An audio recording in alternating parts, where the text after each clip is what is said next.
December. Can I please ask you to stand for the Pledge of Allegiance?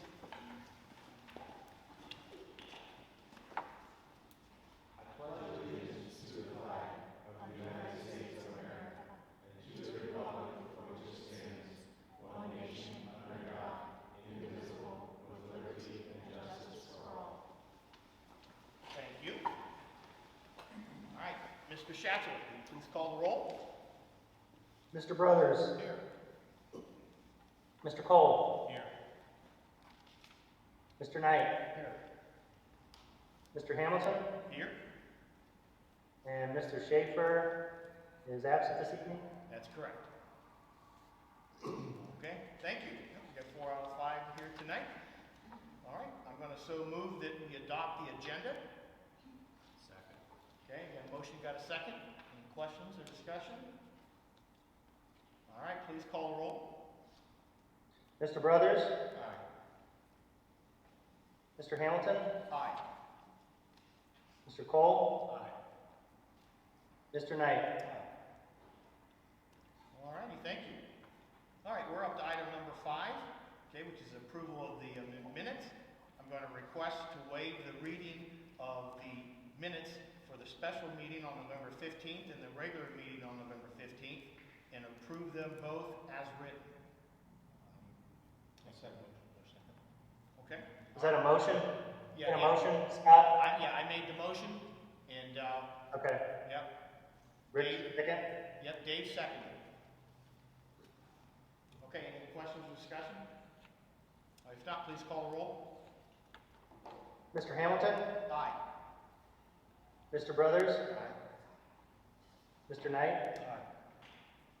Mr. Cole. Aye. Okay, thank you. All right, up to item 6 here in the public. I don't have anything, nothing from you, right? Okay. All righty. We're up to item number 7, which is approval of invoices. I make a motion we pay the bill. I'll second. Okay, we got a motion, we got a second. Any discussion, questions regarding? Who was the motion? Who was the motion and second? Dave made the motion, and Rick made the second. Okay, thanks. Okay? Any questions or discussion? No? All right, please call the roll. Mr. Knight. Aye. Mr. Hamilton. Aye. Mr. Cole. Aye. Mr. Brothers. Aye. All right, thank you. All right, item number 8, school report. Tonight there is no school report, so we'll just keep moving forward. Okay. All right, we're up to item number 9, which is the treasurer's report. Mr. Schatzer. All right, 3 things tonight. Item 1 is the monthly financial reports, Exhibit PA1. Page 1 is the cash reconciliations showing deposit accounts, $3,470,366.89. Total investments, $18,570,496.79. And a total reconciled balance of $22,009,207.28. Page 2, a listing of our investments for the operating and construction investment account with US. And page 3, the comparison for year to date compared to last year and our year to date compared to actual. I didn't want to go over a whole lot on the financial report. Just a couple of things I wanted to talk about. We talked in the past about open enrollment now not being reported separately as part of basic foundation, the pluses and minuses. So the revenues and expenses are going to be less this year compared to last year. And that's right where our difference receipts year to date compared to last year. 190,000, 300,000 of it is open enrollment. On the salary side, our salaries are up close to 300,000, which for 300,000, 400,000 increase year to date from last year to this year. Mostly due to salary, our base salary increases and our lump sum payment that we gave in our negotiated agreement. That's item A for approval, unless there's any corrections. Move on, item B. The second item is a change order for the new middle school project. This is change order number 6, $100,000 increase, $10,250 increase. Previous change orders were $102,729. This is for the fire system changes that we talked about at the special meeting in November. So this things to improve our fire system requested by Canton Fire Department, Canton Fire. I'm getting a lot of feedback there, so I'm not sure if you guys talking or like my head going. Nobody's talking here, Jason. Okay. So unless there's questions on item B, I'll move on to item C, which is a then and now purchase order. $4,433.04 to Protect Security. Just a timing issue on getting the purchase order before the invoice came out. But since it's over $3,000, requires board approval. We recommend items A through C for approval. Okay, I'm going to move on items A through C. Second. Okay, we've got a motion, we've got a second. Any discussion? No? All right, please call the roll. Mr. Cole? Aye. Mr. Knight? Aye. Mr. Brothers? Aye. Mr. Hamilton? Aye. All right, thank you, Mr. Shattuck. All right, we're up to item number 10, which is communications.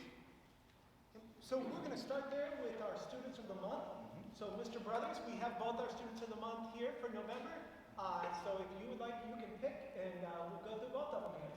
Well, And when he calls your name, would you please come forward here as well? we'll start with Corey Lee. Corey has been a National Honor Society treasurer, student council, Wildcat Christian athletes, and student leadership member for a year. She's been involved in basketball for 4 years and track for 2. Fine arts include competition choir. Community involvement is put up and down flags in the neighborhood, Girls on the Run 5K, and food drive marshal. And also Safety Town volunteer, Canton South Community Day volunteer, active member of local church, and youth basketball helper. She plans to attend a 4-year university and double major in social work and psychology after high school. If you could sit at the park bench for an hour with anyone, who would it be? I would choose my Grandma Kay, who died this past year. I would choose her because there are so many things I would like to tell her, also because I need some of her advice. The best thing about being a teen is no bills and always being with my friends. And the most important part of school is the human interaction. Congratulations, Corey.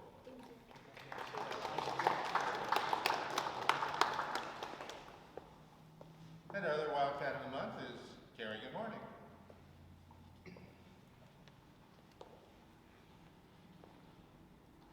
Kerrigan has been in National Honor Society, National Technical Honor Society, Bleacher Creatures, Six-Man Mentoring, Wildcat Christian Athletes, and Altman Ambassadors.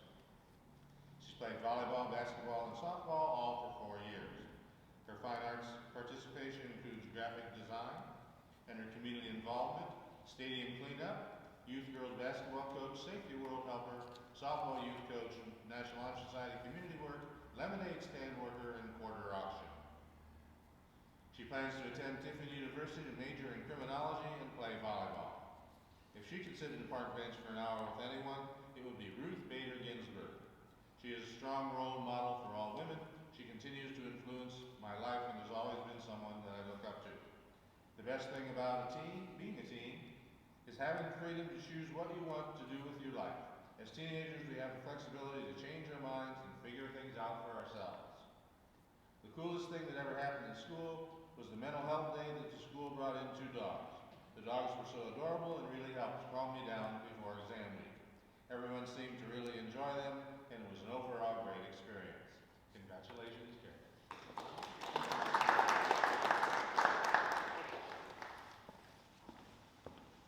Thank you, David.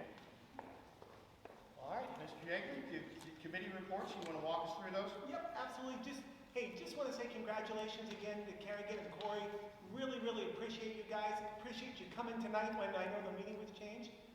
Unless the board objects, I know that we have a lot of exciting stuff to cover, and you are welcome to stay, but if you have other things to do the week before Christmas, don't feel bad either if you need to do that, okay? So, just thanks and congratulations. Hey, as far as other reports, Athletic Council, Alexis is going to hit on a couple of things that are going on there, but our seasons are off to a good start. Boys basketball started off 5-0. We ran into a couple ones, but we've got another game tomorrow night in Strongsville, so we're excited about that. Coach Dennison is continuing to work with our coaches, getting information out to them. Really, really happy about everything going on there. At this time, I'd like to turn over, and Alexis, same thing. Thank you for being here. Thank you for the work you're putting into this. Really, really appreciate you and your leadership. But I'd like to turn it over to Alexis Justice, our student rep to the board. So some things I'd like to go over since our last meeting is, unfortunately, due to COVID numbers, the original date for the choir concert was canceled, but it was quickly rescheduled. I think it was like 3 days later, just to make sure that everyone attending was safe.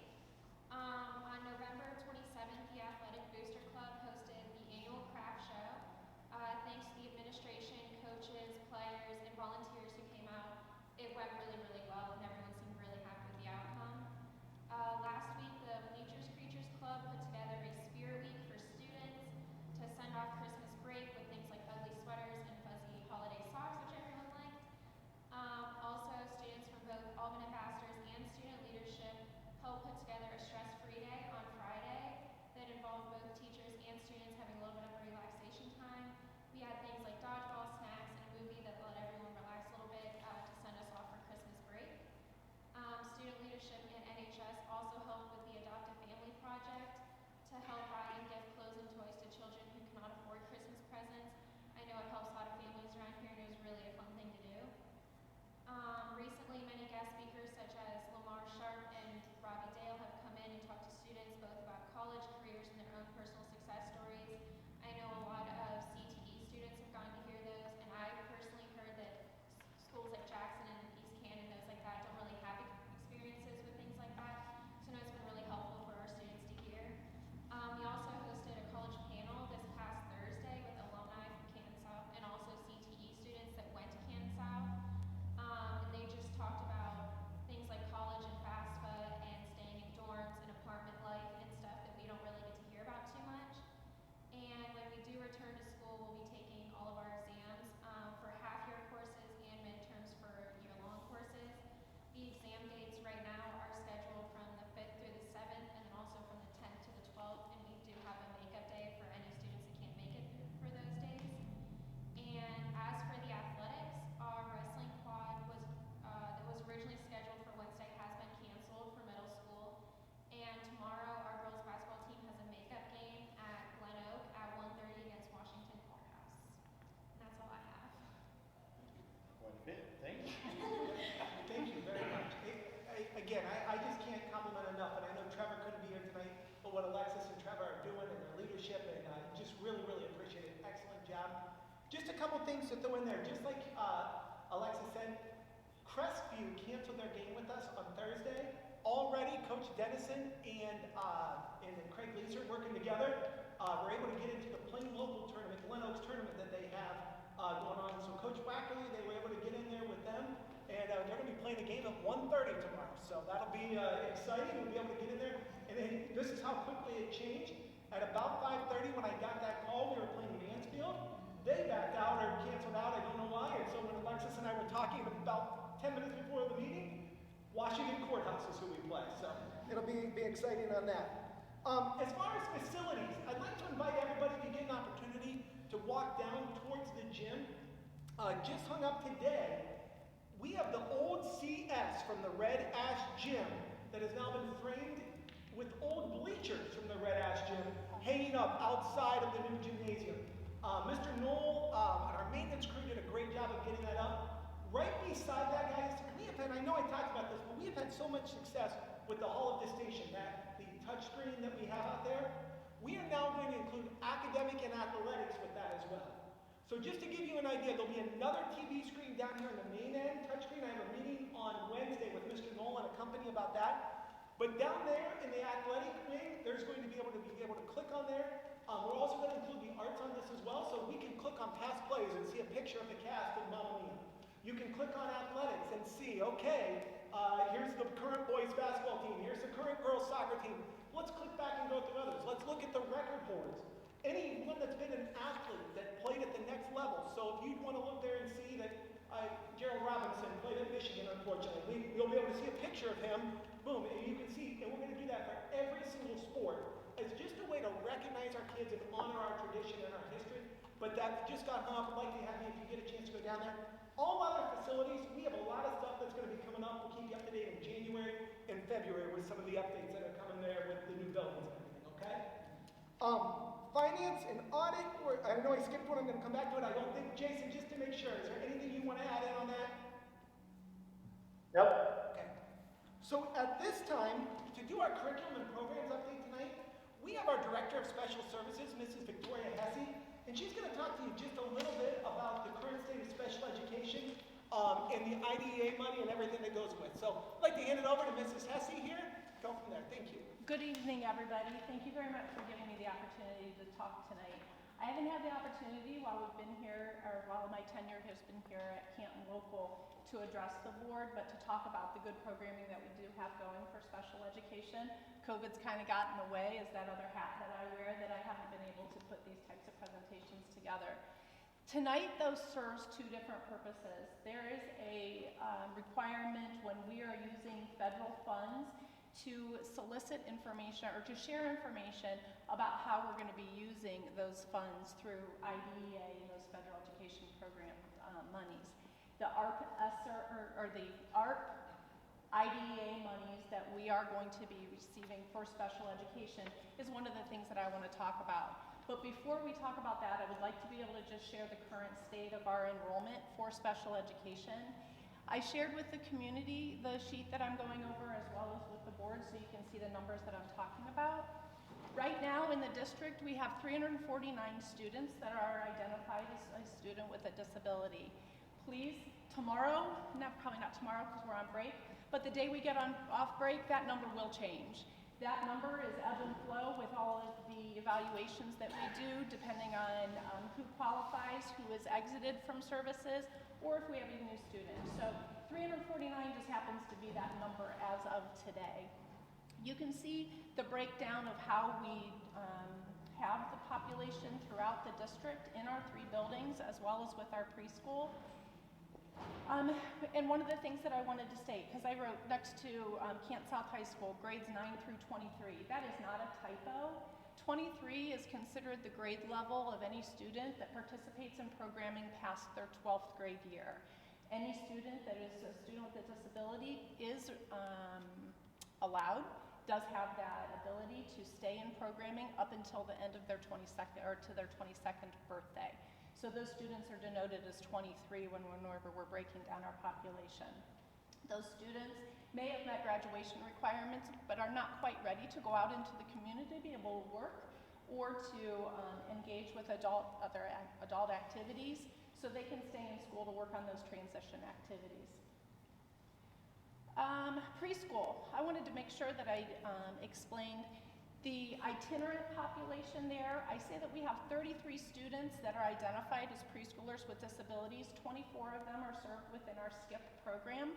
That is our integrated preschool program that is a combination of typically developing and students with special needs. So we have 24 identified and 24 typical in that SKIP population. But then there is the word itinerant.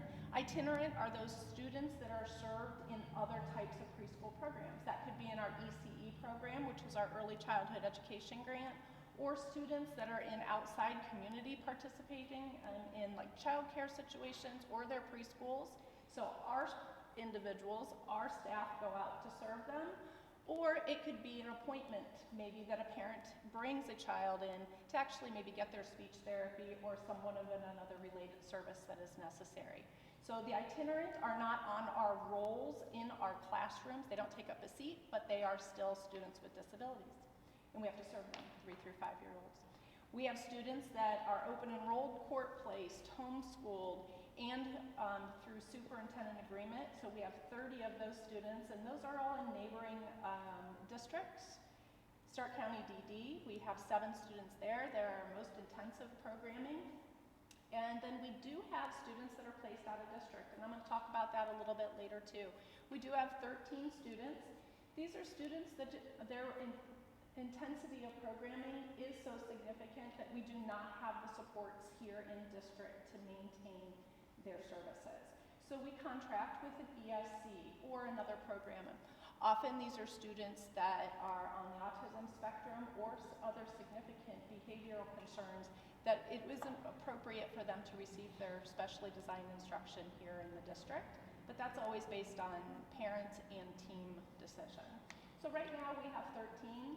I guess I will jump right away to discuss that that's one of my things that I think is very important, that students do get educated with their friends, with their peers, with their neighbors, with their siblings. So I actually try to keep as many of our students within the halls of Canton Local so that they are part of the school community here. Even if they go to an outside program, they are still part of us. We still get to include them in all of our activities, but it's different. When you have a sibling that's here and another sibling in another place, they're going to a different school, there's that detachment. So we try to keep those numbers low. I'm okay with 13, but I wish it was less. So if we could have 0 in that column, I'd be very, very happy. The next section on the front page is there that students that are receiving related services. Related services are those therapies that support what is going on in the classroom, such as physical therapy, speech therapy, occupational therapy. Those are the things that give those extra boosts to make it so the things that are going on in curriculum or in the regular classroom or in a special education classroom are supported. We also, in my department, have the 504s. 504s are a plan that are put through the Americans with Disabilities Act. That is a zero-funded mandate, but it has a lot of compliance issues, a lot of compliance concerns. These students that are identified that need a 504 plan do not need specially designed instruction, meaning they don't need specific goals or services, but they do need accommodations put in place. So 504 plans, those 68 that we have here in the district, they can cause us as much detriment if we are not compliant with those. They are a general education initiative, but my staff support in giving those accommodations and to be able to support the kids through evaluation and writing up the plans. The guidance counselors do a lot of that too. I can't leave them out. So the back side of the page really just breaks down the staffing that we have within the district. An intervention specialist is who needs to be the one who's writing an IEP. We call those case managers in our district, not that just that they are giving the instruction to the kids, but they actually have a student that is theirs. They're the case manager, they write the IEPs, and they facilitate communication between the parent, the general education staff, and other interventionists that might be working with them, and the related service providers. So at the high school, we have 9 case managers, plus we do have 2 more intensive needs teachers, so for 11 total of the teaching staff for special education. And then we have 2.5 parapros that also support those intensive needs programs.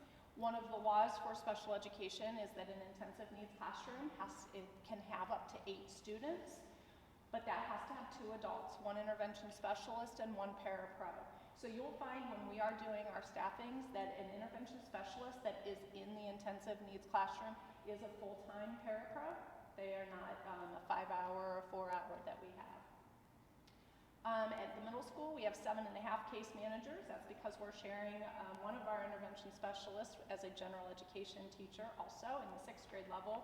And then we also have 1 intensive needs program teacher there, 1 classroom, which has 1 para, and then there is a student that does have a one-on-one aid. Walker, we have 5 case managers plus 1 intensive needs teacher, 1 para, and then a half-time one-on-one aid. Preschool, we have 1.5 case managers because we have 3 units of special education, 2 AM classes and 1 in the PM. So we do have those interventions, and then we have paras that also support those classrooms also. That's an integrated preschool program, so we have, as I said earlier, 8 typical students in the classroom or classmates, and then we have 8 that are identified. Those classes fill up like that. You have no idea how Speech therapist, we have Megan Conley, who has been here for a long time, but then we also just hired our second our speech therapist. We did have two speech therapists last year that were splitting the role, so we had a part-time and a part-time. We now have one full-time, so it's a total of two in the district. Combining those two half-time units did benefit the kids because we have that continuity of not just having that choppy back and forth of who's doing this kid, and we have that schedule more regulated for the gen ed staff. And then we do have the OTs, PTs, audiologists, and vision specialists. Those are not Canton local employees, those are all ESC contracted. And we do have our two school psychologists. We have one that's kindergarten through 5th grade, and then the one is 6th through 12th. And they are district hired. So this is part of the discussion that I needed to be able to have with everybody tonight in looking at funding. Funding for special education never ever covers exactly what this funding is needed for special education. And I have, Jason will attest to this, a very expensive department with staffing, the ratios that we need to keep for our kids. But every year we do get our IDEA monies. This year we are at $457,000. We use that, and that has already been allocated and distributed for salaries and benefits for special education staff. We do still need to go over to general education fund, the gen ed fund, though, to support the rest of the salaries and benefits as well as programming needs. This year we were allocated the ARP IDEA monies. That is a 2-year total sum though, and that's $96,709. This is where I'm having that discussion with community members and the board. At the last board meeting, we did bring on a behavior coach to support our escalated behaviors here within the district. The IDEA monies though that are through this ARP, these recovery plan monies, can only be used for the special education piece of her services that she provides. I don't think it needs to be overstated, but it's not just the identified population that are having escalated behavior needs at this point. So some of her salary will be coming from general funds also, but we would like to support the behavior coach through the special education program, through my department, and using those ARP IDEA monies to pay for part of the behavior coach salary. I would like to throw that out now to see if there's anybody that has any concerns or questions on why we would be needing to do this, or any suggestions on how we would do something different. Mr. Yegley, any follow-up comments about why No. we've been doing it? No, and it's just exactly that. There's very specific things, guys, that you can spend money on, and when you get to the incentives, we just need to make sure that we're doing things. One of the things that Victoria does very, very well is keep us in compliance. She works very, very closely with Jason to make sure that we're doing things correctly, that we're spending things. Obviously, she and I communicate all the time, but just thought it was a great opportunity to be able to have her present to you and let you guys hear and see all the things that really are going on kind of behind the scenes in central office and that world with everything. So there is a second section, or the third section for the funding source. We do have the ARP IDEA Early Childhood Special Education monies. This is a much smaller pocket of money, and it is a 2-year total of a little over $7,000. Those monies can be used for early intervention, which can include our kindergarten programming. Our ECE and our special education preschool are funded right now, and we use the ESC. Rather than pushing that $7,000 over to preschool, I requested that we keep that for special education programming at the kindergarten level for materials and supplies and supports for the kindergarten level, rather than pushing those over to the ESC. That didn't need to be discussed today as public comment or anything like that, but I thought it was fair to share with you guys that we are using some of those ARP monies for the kindergarten level also, even though they're at early ed. Okay. So just to wrap up, there are some current department goals that I would like to keep on following up with you that I really do want to support with Tricia. She and I have been working tirelessly trying to look at reading programs, trying to figure out how we can improve the achievement of all of our students, not just students with disabilities. But that is part of my soul. I want to see our students with disabilities achieve higher and do have those life skills that make it so that they can be independent and successful as adults as much as possible. So that is my department goal. That's what I want to see, and I see that happening. It's small increments. We're going to be able to see that through our state profile, through our state report cards that not only ding me for compliance issues, but also show that we're improving with our student achievement. We need to decrease our alternative assessment participation.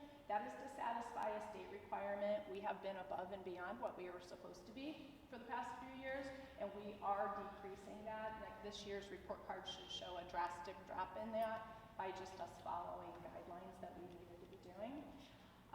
I already discussed with you maintaining student enrollment within the district for students with lower incidence disabilities.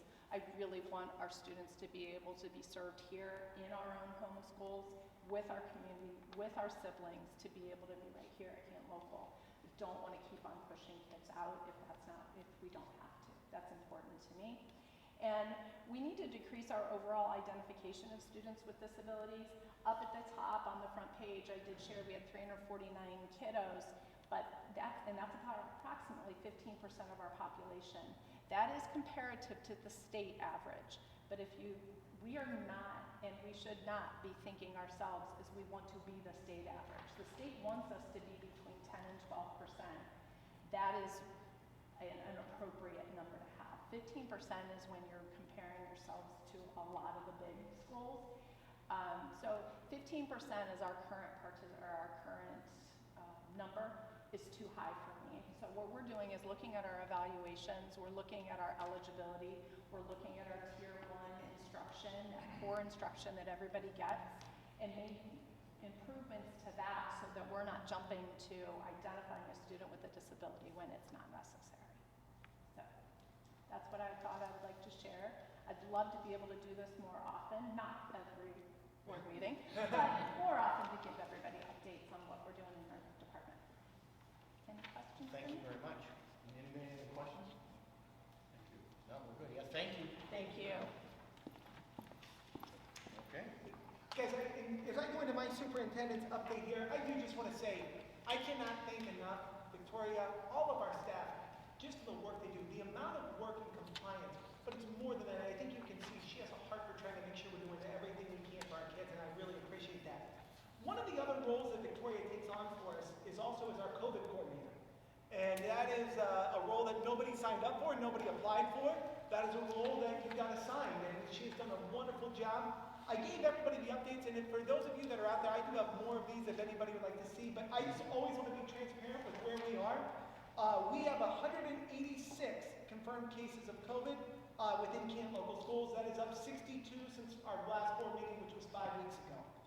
46 of those have been at Walker, 52 at Faircrest, 83 at the high school, 4 central office transportation, which obviously includes myself. I'm one of those 4 that we have had there with that. So, and again, I appreciate the board, your willingness to move the meeting for me. 156 of those cases have been our students, 29 have been our staff members, and then in addition, you know we have our CTE programs. We have had 18 other students, 17 that come into our building, or 1 transported as well. And that means we have had to quarantine our school this school year 636 students or staff. That's 113 more. When you see that, if you're thinking, well, wait a second, what about Mass State? That includes those 62 that were positive cases, as well as sometimes family members. Again, remember our mask to stay rule only applies if that close contact happened within a school-related event. So if someone is at home because it could be a brother, a sibling, a spouse, something like that, we can quarantine as well. But again, we've also been able to keep kids in. The one thing I want to assure the board and the one thing I want to assure the public is Lori Salafini, our school nurse, Victoria, they monitor every single case that is coming in. And they are checking for spread within our school system. And overwhelmingly, we are not seeing the spread of, I had COVID, I'm sitting next to Mr. Brothers, he's getting it. There's been some incidents within some teams, athletic teams, but in that day-to-day, us sitting in a classroom together, us walking the hallways, we have not seen that. We are still monitoring that. We are still checking that with every single case that comes in. So I just want to make sure you know that this is a priority, and it consumes a lot of Victoria's time, and I just really appreciate it. So I just want to make sure I updated the board and you guys knew exactly what was happening, as well as the community. Mr. Yeagley, if I could at this point share that I have been talking with him extensively about that, the spread within our schools, and he's 100% accurate that that's not what we're seeing as our trend, but it's kind of like a public service announcement. We're finding it that it is within homes. It's a sibling, it's mom got it, so that means the kid got it, well then that means the other kid got it, and then a few days later the dad got it. We're seeing these nucleuses of that it is that household spread, and then when kids spend the night at that house, you know, like if they're, oh well, mom's sick, but the kiddo still wants to have a buddy come over and spend the night, and that's where we're finding those sources. And I'm not saying we're not spreading it within school, okay? I mean, there's always that potential, but we're seeing that it is those close proximity course, you know, in the home. Yeah, Mr. Cole? I deal with this pretty intimately, and Right. since Thanksgiving, it's been bad. I have a feeling that a couple weeks after we come back from Christmas, it's going to be off the chart. It's going to be the worst we've seen it. So, my fear is that that is going, we can track it as much as we can try to make sure it's not spread within schools, but I think you're going to start seeing it's going to be ugly a couple weeks after Christmas. It's ugly now. One of the things we've done to try to improve the classroom situation is we're very closely monitoring when we are saying that a kiddo has been contact traced, and by the new definitions of what is allowable, we're having the kids wear masks so that they can stay in school. And we are being probably now even more vigilant that if we notice they've got a sniffle under that mask or they're coughing, we're saying, you need to take off for a little while. And it's because you just don't know. So we're trying. Exactly what Victoria said, and exactly we're going to be monitoring, and we are we've talked with administrators, all sorts of plans, but I'll keep everybody up to date, and we are going to monitor all the way through, so absolutely. Other than that, guys, just again, I want to say, Alexis mentioned it about the speakers we've had coming in. I want to say thank you to, we have Melissa Call, our gifted coordinator. She's the one organizing all that, just making sure. It's been awesome, really, really appreciate it. But other than that, we've covered a lot, so I am ready at that point in time to move on from the superintendent update and go to the superintendent report, if you guys are good with that. Everybody good? Okay, so first I'd like to start with our resignations. We do have two of them on this. First of all, Carla Marsh, our varsity cheer coach, did get a resignation, and it's going back retroactively, effective to November 1st. And then our other one we've been prepared for, that's Notori Smith. Notori was going to be a permanent sub for us. Then when Coach Dennison moved to be the athletic director, he filled in there to be the CBI instructor. Was presented with an amazing opportunity to be a grad assistant at Muskingum University, where he graduated from. He's actually going to be able to earn his full-time teaching license into a master's degree at no charge, plus get a stipend. It's a great opportunity. We're very happy for him. But I would recommend that we accept both those resignations. Under employment, that's going to enforce some other moves. The first one, Kyle Decker, who's currently a permanent sub for us here. We are recommending that we move him out of the same permanent sub position that Tori was in, now into the CDI program. He's been working with him, transitioning from there. That brings us another change then. Kurt Pilato has been subbing for us every day here at the high school. We'd like to move to make him now our permanent sub, replacing Kyle. Kurt has been a football coach for us. Some other hires, Nicolette Marcotti. We had some movements with secretary moving paraprofessionals around. We'd like to recommend her to be the 4-hour position at Canton South High School. The next ones are supplementals. Kathy Farrell, Amy Salapak, and Katie Nolan. We'd like to recommend them to be the resident educator mentors for our teachers that are still going through that resident educator program. This is Coach Everett, worked with them to select them. Very, very happy with the job she's done. Next one you'll see there is Taylor Rook. Taylor is background check. She is not currently employed by the school, but we received quite a bit of a donation through the Cheryl Steinbeck Memorial Trust. And part of what that is they would like to see tutoring and extra work with our flutes and some other woodwind instruments. Taylor Rook is the fiance. If you guys were at the football game,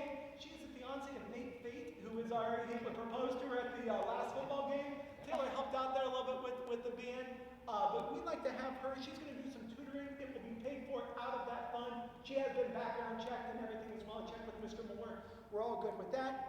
The winter weight room stipend, we'd like to recommend that we hire Josh Garvin. Josh is a teacher at RG Drag. He's an assistant football coach for us and has worked with Coach Dennison, and Coach Dennison is recommending him to us for the winter weight room stipend. And then Brianna Dalton as a substitute cafeteria worker. I'd like to recommend that we hire all of them. Gifts and donations, we'd like to thank our Athletic Booster Club. This trip will be up for approval a little bit later, but a donation to our girls basketball trip to Indiana. Ralph Wellendorf, I apologize, a $40 donation to our Veterans Day program. An anonymous donor of $200 to the Boyd Scholarship.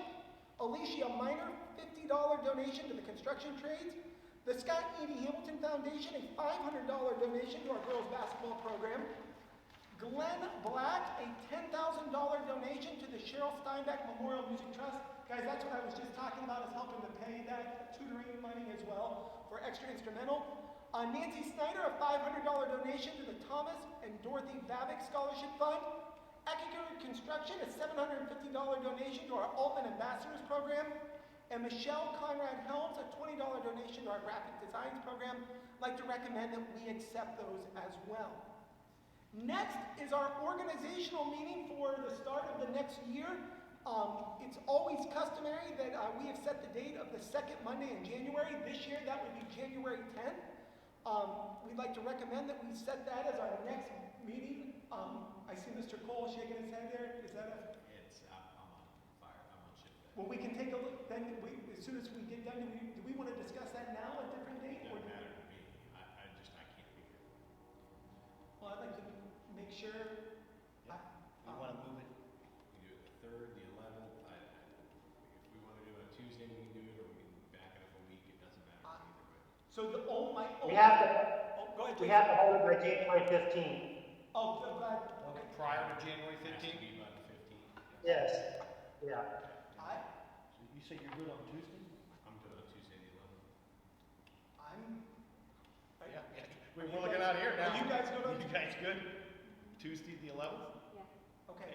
Look at Dave. So- Don't look at me. I just want to make sure, I do this correctly. I want to make sure I do this correctly. Do we need to update it in the agenda here now? We need to make, yeah, I was gonna say, I think we're gonna need to make a motion, Okay. right? Yeah, okay. Okay. All right. Should we do that right now, or should we do that? Why don't we do that, pull it at the end? and make it- Yes. Okay. I agree. So I'll continue Let's on. do it another- Say that again, Mr. Schatzel?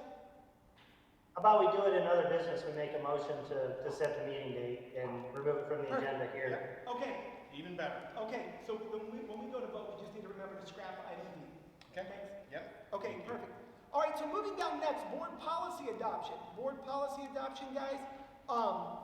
This was in last month as well. This is our second time with this. If you remember, we received these from Neola. There was nothing here that was controversial, groundbreaking. These were things that Neola recommended to us to keep us in compliance with the state laws and with all the regulations that we need to follow. So I would like to recommend that we adopt those board policies. Sunday participation, and I just want you to know this one's a little bit different. There's 2 of these. These were put on our list when prior to the board meeting being moved to this week. So this was supposed to be approved in advance. Unfortunately, because of me having COVID and us moving it, there's some after. But I'd like to recommend that our cheerleaders have permission to attend up to 5 competitions that will take place mostly on Sundays between now and the end of cheer comp season, which is really in March. The first one was supposed to take place this Sunday.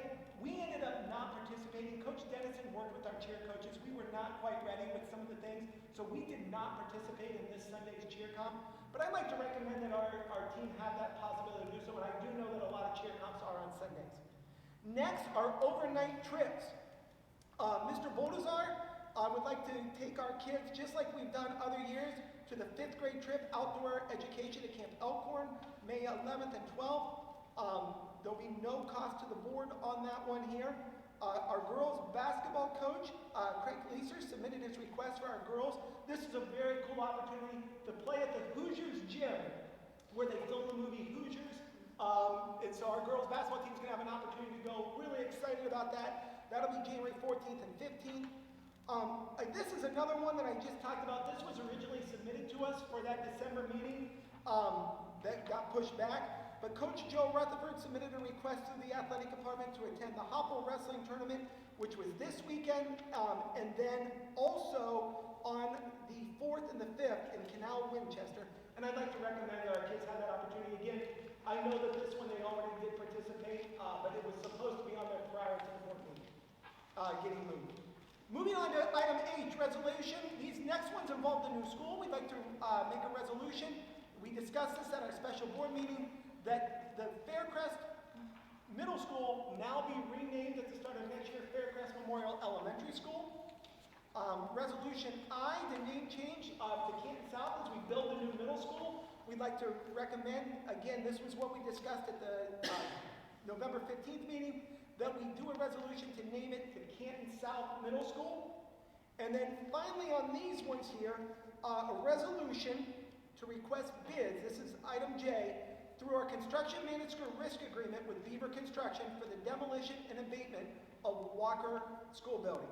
Basically, this would allow Beaver to go out and start getting bids. Again, it has to be bid out. They would do this, but we're going to trust their expertise on this more so than ours. And Mr. Schatz and I were talking earlier, this is for a very small fee of, I believe, 1.5%. That we get their expertise. They're still running the bidding process for us. We still follow all laws. I'd like to recommend that we do that. And I believe that then is the end of my superintendent. All righty, I'm going to make a motion that we approve items A through J with the exception of item D. I'll second. All right, we have a motion, we have a second. Any questions, discussion? All right, Jason, please call the roll. Mr. Brothers? Aye. Mr. Cole? Aye. Mr. Knight? Aye. Mr. Hamilton? Aye.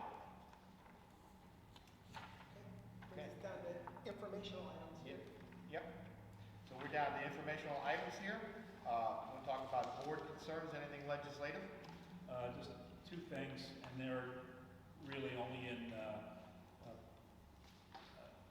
Education Committee. They haven't really come out of the Education Committee yet.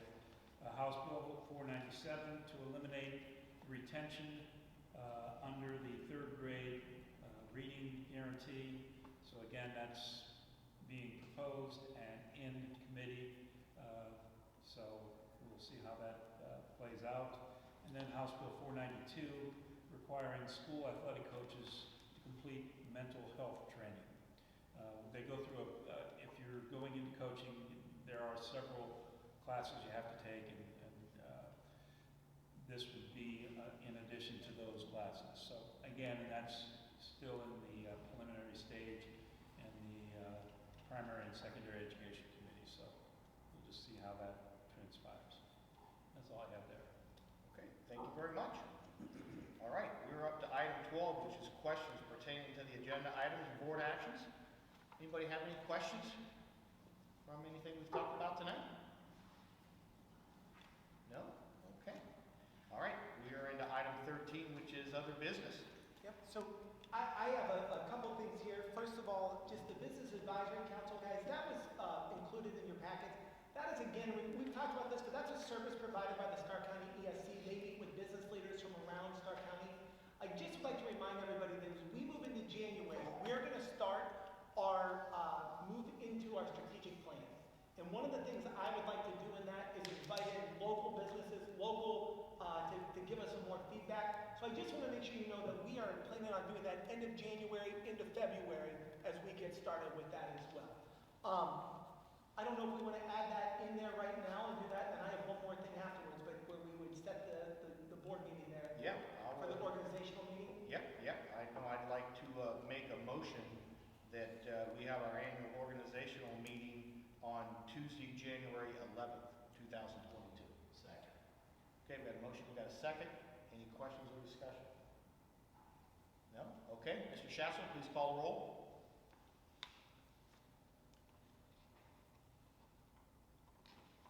Did we You said 111 at 7 o'clock for the organizational meeting? I didn't And say. then the regular? I didn't say a time. Okay, so let's stay with the times. The meeting will be at South Cafeteria at 6:30. So the organizational meeting at 6:30 on Tuesday, January 11th, and then the regular board meeting at 7 p.m. on Tuesday, January 11th. Okay. Good? Yep. Okay. So you're gonna make that motion? Yep, I'm making that motion. Mr. Cole seconded. All right, and we are ready for a roll call. Mr. Hamilton? Aye. Mr. Cole? Mr. Brothers? It's okay with me? Knight. And Mr. Knight? Aye. And then I do just have one more thing on other business. Tonight, and unfortunately Mr. Schaefer couldn't be here with us. He texted me, had another commitment come up. But tonight, for Mr. Schaefer and for Mr. Brothers, it is their last night and their last board meeting here. And I think everybody knows that this, and I mean this with all due respect, this is truly a thankless job. This is a job that requires a lot of hard decision making, that requires a lot of just integrity. And we have been very, very fortunate. And I know in my time I've so appreciated working with Mr. Brothers. I've so appreciated working with Mr. Schaefer, and obviously the entire board. But just the amount of the time and thought that goes into doing this job, and just want you to know how much you are appreciated. We are going to have a ceremony for Mr. Brothers, 24 years before the February board meeting. We're going to work to put something together. We just thought that there needed to be something for that long service, and we really appreciate it. But I want to make sure that on behalf of the administration, on behalf of the teachers and the staff, that we just say thank you to you, Mr. Brothers, for what you've done. I want to make sure that I include Mr. Schaefer on that, because it is a tough job, and just greatly appreciate the support that's been given to me and to all of the staff in this district by Mr. Brothers and by Mr. Schaefer. So I don't know if anybody else, I just wanted to open it up by saying that, though. Yeah. Dave, I want to say it's just been an absolute pleasure serving on the board with you for these 24 years. When it comes to board members, you are the standard, man. Yep, thank you. Yeah, and I just appreciate your service, 24 years is a lot of dedication to the students of Canton Local. Appreciate it. I'll throw in real quick. Dave, we've not always agreed on things, however, I know you have your moral line in the sand, and I've always been respectful of that, and I've always been able to talk amicably, and that's been appreciated. Congratulations, 24 years is a long feat doing that. Mr. Brothers, anything? Can we say anything or no? Well, I think that Tom and Annette are in a good position to add to this board, and I look forward to you participating and giving the Canton Local School District what I've tried to give over the last few years, and you will do well. I've also enjoyed and respected working with everyone in the 24 years, and it's just the next step in life. And I look forward to what comes next year for Canton Local and the community and me as well, whatever that is. So thank you, all of you. The great community, great people. I enjoyed probably 23 and a half years. Thanks, Dave. When I speak for all of us, we certainly hope that we continue to see you at our board meetings. There's no place else to be. So yeah, other than that, and just so you guys know, we do have gifts. I have gifts. We'll give Mr. Brothers his gift in February, and I will make sure I go and deliver the gift out to Mr. Schaefer. I still owe him a dinner anyway, so I'm going to take him out to dinner and deliver that gift to him as well. So I just want to make sure everybody knows about that.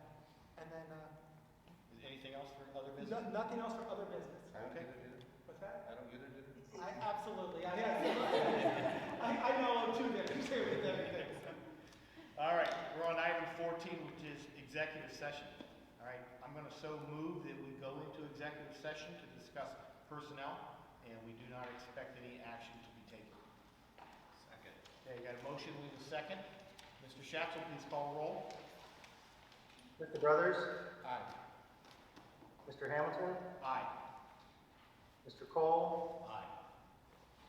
Mr. Knight. Aye. Okay, for all of you that's going to be taken off, thank you for coming tonight, and I wish you and your